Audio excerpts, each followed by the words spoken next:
Di dalam presentasi konfigurasi router ini ada langkah-langkah yang harus kita ketahui. Yang pertama,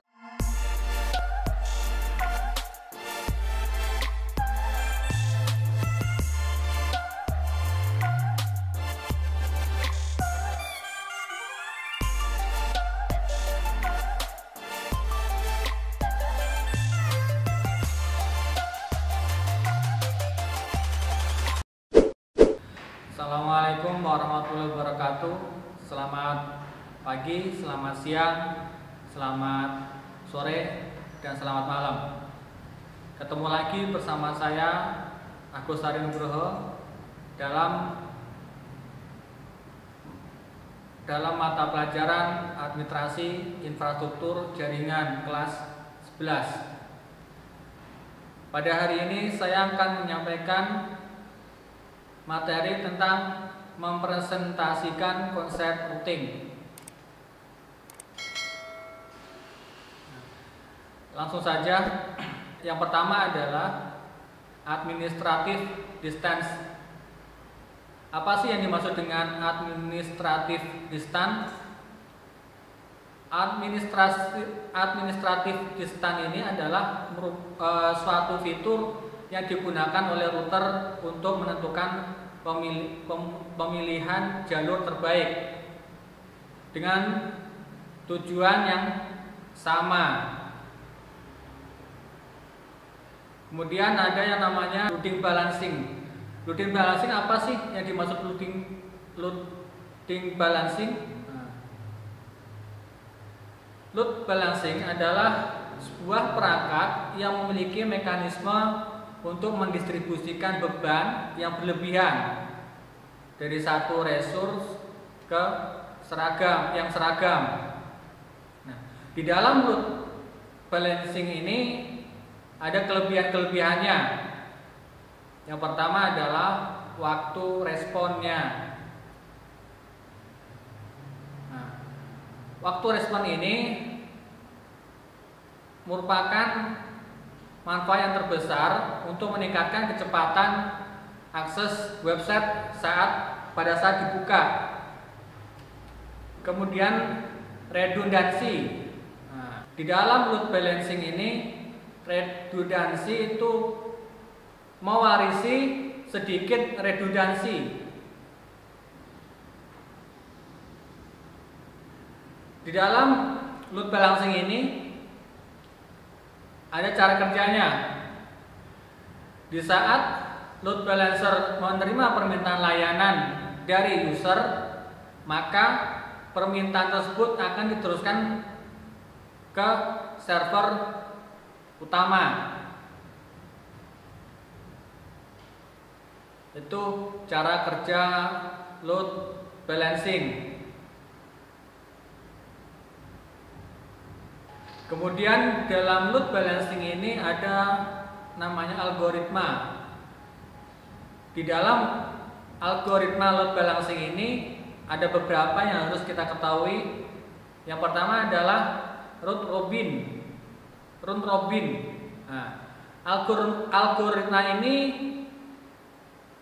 tugasnya adalah membagi secara berurutan dari server satu ke server lainnya.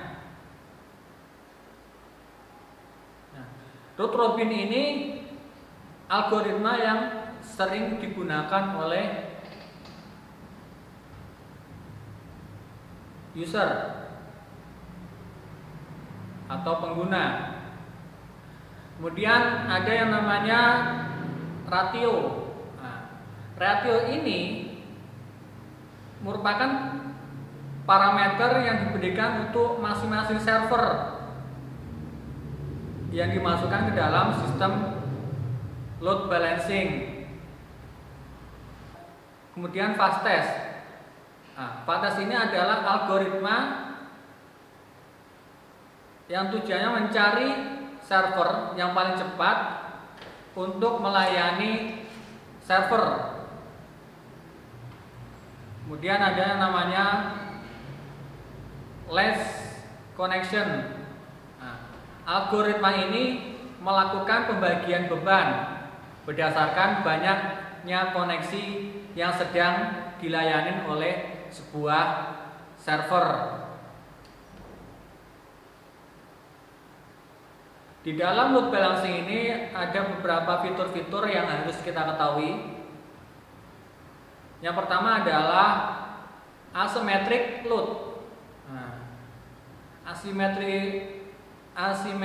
Asymmetric load ini adalah rasio dapat dibuat dengan menentukan koneksi yang menjadi primarinya yang dianggap paling baik. Kemudian ada yang namanya aktivitas berdasarkan prioritas.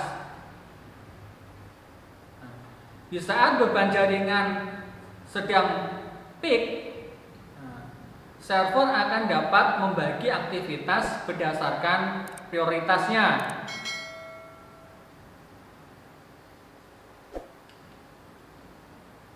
Kemudian yang ketiga adalah proteksi dari serangan DDoS.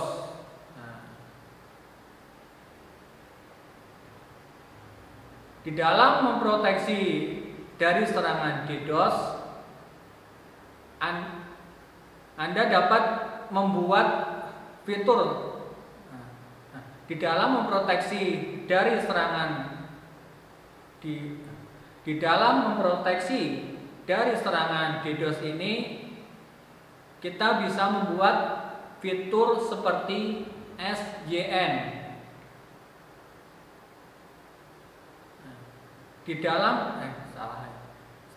Dalam memproteksi dari serangan DDoS ini, kita dapat membuat fitur seperti SYN cookies dan delayed binding. Itu merupakan suatu metode di back-end server. Kemudian ada yang namanya kompresi HTTP. Kompresi HTTP ini memungkinkan data untuk dapat mentransfer objek HTTP dengan dimungkinkannya penggunaan utilisasi. Kemudian ada yang namanya TCP buffering. Kita dapat membuat namanya respon buffer dari server dan berakibat dapat memungkinkan akses lebih cepat. Load balancing ini ada yang beberapa tipe yang harus kita ketahui. Yang pertama adalah software load balancing. Artinya load balancing berjalan di sebuah PC atau server. Keuntungannya adalah jika ada penambahan fitur atau fasilitas-fasilitas tambahan, tidak perlu mengganti perangkat load balancing lagi. Software yang termasuk load balancing ini seperti contoh kayak Linux Virtual Server. Itu salah satu contoh software load balancing. Kemudian ada yang namanya hardware load balancing. Artinya load balancing ini berjalan di sebuah device yang sudah dipersiapkan dari pabriknya.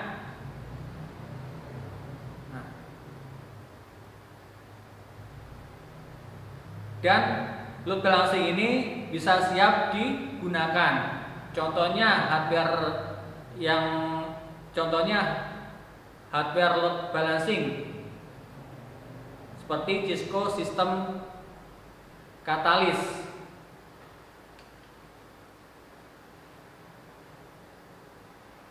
Dalam penggunaan load balancer pada umumnya digunakan oleh perusahaan-perusahaan atau pemilik layanan yang menginginkan layanan itu tersedia setiap saat.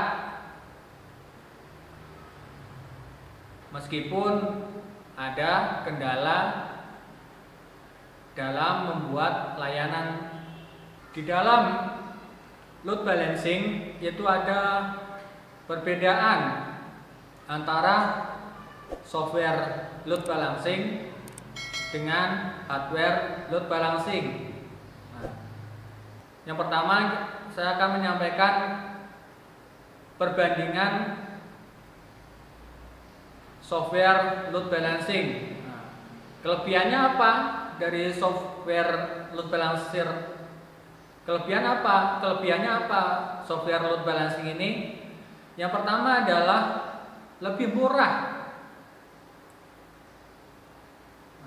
Softwarenya harganya lebih murah. Kemudian softwarenya banyak konfigurasinya. Itu kelebihan dari software load balancing. Beda dengan kelebihan dari hardware load balancing.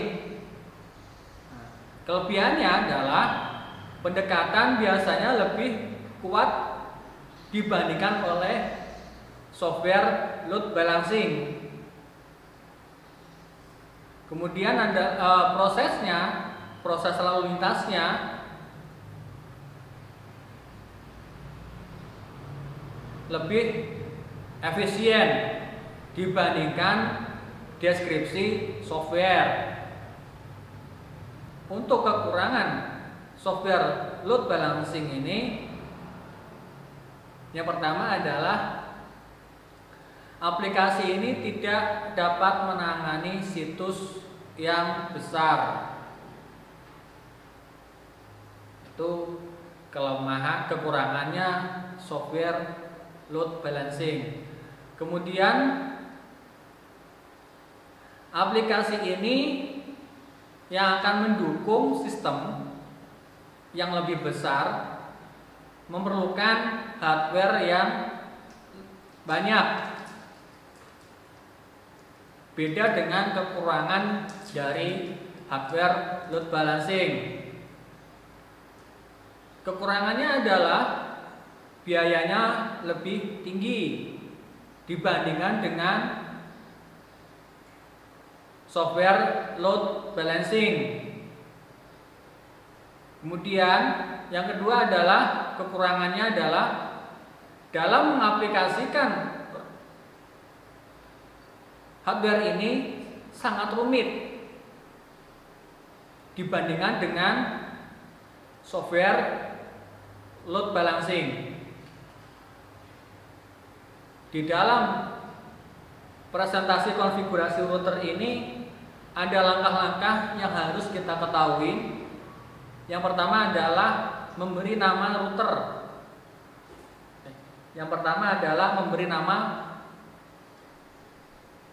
router. Kemudian setting passwordnya.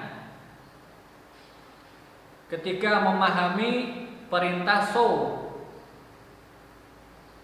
Kemudian mengonfigurasi interface serial. Kemudian mengonfigurasi interface internetnya. Kemudian menjalankan perubahan router. Terus menyimpan perubahan konfigurasi. Dan masih banyak langkah-langkah yang ada. Di dalam konfigurasi router ada perintah-perintah yang harus dilakukan.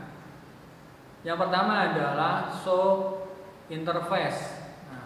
Fungsinya apa? Untuk menampilkan statistik semua interface router. Ada perintah show controllers serial. Fungsinya apa sih? Fungsinya untuk menampilkan informasi khusus untuk hardware interface. Dan masih banyak lagi perintah-perintah yang dilakukan oleh konfigurasi router. Nah, kesimpulan dari materi pada hari ini adalah administrative distance itu merupakan suatu fitur yang digunakan oleh router untuk menentukan pemilihan jalur terbaik. Kemudian load balancing ini adalah sebuah perangkat yang memiliki mekanisme untuk mendistribusikan beban yang berlebihan. Kemudian yang ketiga adalah di algoritma memiliki beberapa jenis.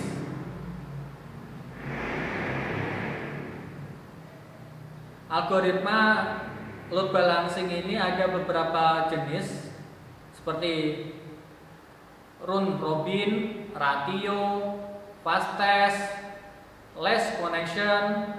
Nah, itu jenis algoritma load balancing. Kemudian fitur load balancing ini ada beberapa macam seperti asimetrik.